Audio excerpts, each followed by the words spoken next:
Assalamualaikum warahmatullahi wabarakatuh. Apa khabar follower page Harimau Malaya? Kita jumpa lagi kali ni untuk segmen Aperture AO dengan kehangatan Piala Asia yang sedang berlangsung di Qatar. Kita nak kongsi sikit pendapat anda semua tentang perkembangan pasukan negara kita dan juga pasukan negara-negara Asia Tenggara.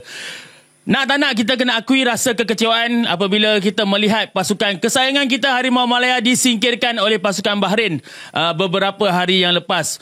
Keseluruhannya boleh kita katakan satu pengalaman yang berharga untuk skuad Harimau Malaya, namun pastinya pelbagai reaksi yang kita dapat lihat daripada peminat-peminat bola sepak terutama di media sosial. Kita boleh lihat antara komen-komen yang dilemparkan melihat prestasi Harimau Malaya, antaranya ketika menentang pasukan Jordan di mana rata-rata peminat agak terkejut dan juga bingung melihat formasi yang ditampilkan dan juga kesebelasan utama.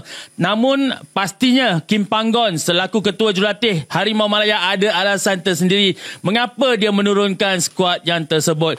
Begitu juga ketika menentang pasukan Bahrain di perlawanan kedua, ramai yang meletakkan kesalahan pada nama-nama tertentu seperti yang paling jelas Nakso Insah yang mungkin agak mengejutkan bila nama dia dilihat muncul pada separuh masa kedua menggantikan pemain yang boleh kita katakan antara yang paling perform dalam perlawanan itu, iaitu Syamil Kutiaba.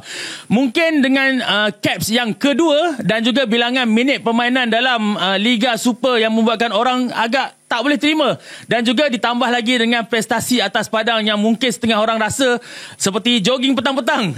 Itu yang membuatkan orang agak panas sikit. Namun apa pun yang berlaku, benda dah jadi, benda pun dah lepas. So apa yang kita boleh buat sebagai fan, mengharapkan yang lebih baik untuk masa hadapan. Apa yang mungkin boleh diambil daripada pengalaman Piala Asia kali ini, itu yang kita perlu gunakan sebaik mungkin. Mungkin kalau nak kata hari ini adalah pengalaman untuk belajar ataupun mengenali situasi sebenar Piala Asia. Boleh kita anggap macam tu, tapi pastikan selepas ni kita adalah negara yang regular menyertai Piala Asia untuk edisi seterusnya. Dan yang paling jelas untuk aku secara peribadi, pada aku, kalaulah boleh ditambah baik selepas ni, pastinya kita ambil pada faktor persiapan. Ingat tak berapa banyak kali sahaja kita bertanding dengan negara-negara yang bertaraf Piala Asia? Mungkin sekadar China, Kyrgyzstan dan Tajikistan sahaja di hujung-hujung. Mungkin lepas ni kita boleh aturkan. Dari mula lagi kita dah boleh mula aturkan secara regular. Malaysia akan bertanding dengan negara-negara yang berada di tahap yang lebih baik. Kalau perlawanan menentang pasukan seperti China, Jepun, Korea diadakan secara lebih kerap, pastinya bola sepak pada level itu akan jadi lebih baik untuk kita. Dan player tak adalah gugup. Kadang-kadang kalau nak kata gugup agak keliru juga. Boleh ke kita anggap gugup? Sebab setengah pemain ada main dekat ACL, ada main dekat Liga Thailand. Tapi apa yang terjadi di atas padang menunjukkan ada ketiganya mungkin persiapan mental kita juga tak cukup kuat. Jadi ini hanyalah beberapa aspek yang kita boleh pandang dan kita boleh angkat untuk kita jadikan pasukan Harimau Malaya lebih baik pada waktu akan datang. Mungkin apa lagi yang kita boleh buat untuk masa hadapan, antaranya adalah menyerapkan lebih banyak tenaga muda selepas ni, pemain-pemain muda. And kebetulan pula lepas habis kempen Piala Asia kali ni, kita pula akan bertanding di Piala Asia bawah 23.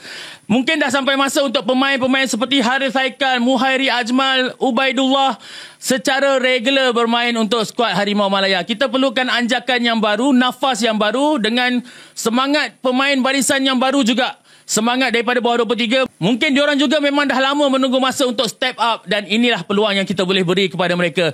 Kita jadikan buku Piala Asia kali ini sebagai satu permulaan untuk masa depan yang lebih baik dengan pasukan yang lebih segar. Mungkin kalau kita lihat sekarang mereka berada di sekitar umur range mungkin 22, 23.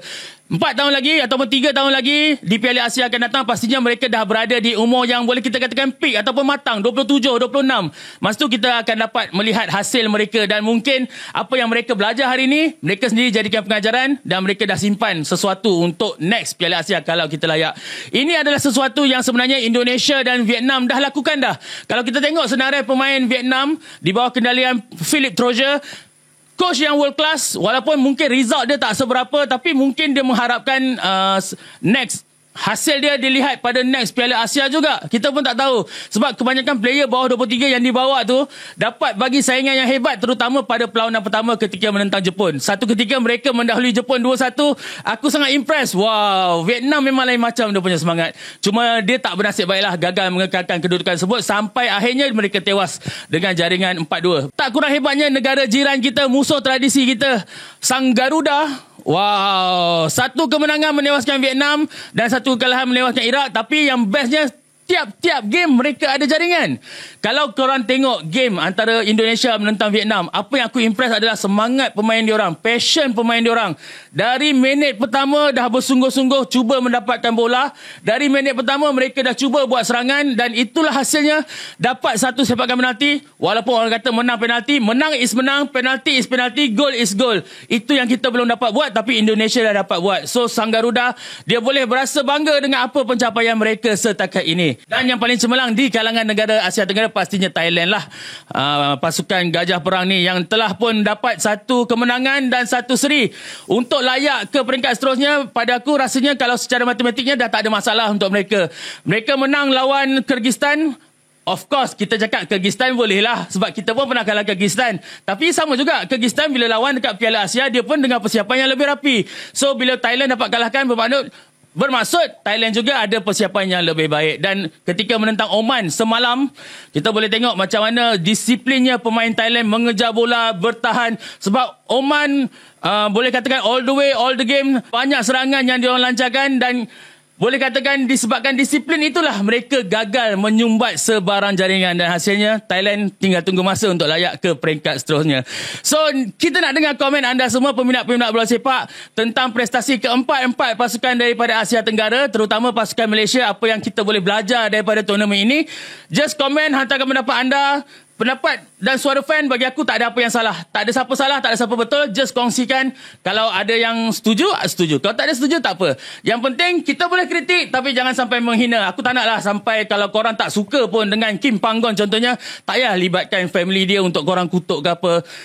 Ingat, hormat menghormati dan tahu batasan kita sebagai netizen. Diorang pun di atas badan tak ada siapa yang nak kalah. So, kita kat sini apa pun kita berdoa. Ada satu lagi game yang akan berlangsung lawan Korea. Kalau ada yang kata mustahil, aku tak salahkan. Tapi pada aku, tak mustahil untuk kita kalahkan Korea. Sebab benda dah jadi dulu. Masa Sukan Asia 2018, Safawi golkan 2 gol. Mana tahu kali ni Safawi teringat balik detik-detik tersebut. Jadi inspirasi dan dia boleh skor 2 lagi. Dan bagi mata hadiah untuk fans Malaysia. All the best Harimau Malaya. Kalah, menang, jatuh, bangun. Aku tetap bersama Harimau Malaya. Dan di mana ada nama Malaysia, di situ kami Harimau Malaya akan terus memberi sokongan. Thanks. Tinggalkan komen anda. Jumpa lagi untuk konten seterusnya. Bye-bye.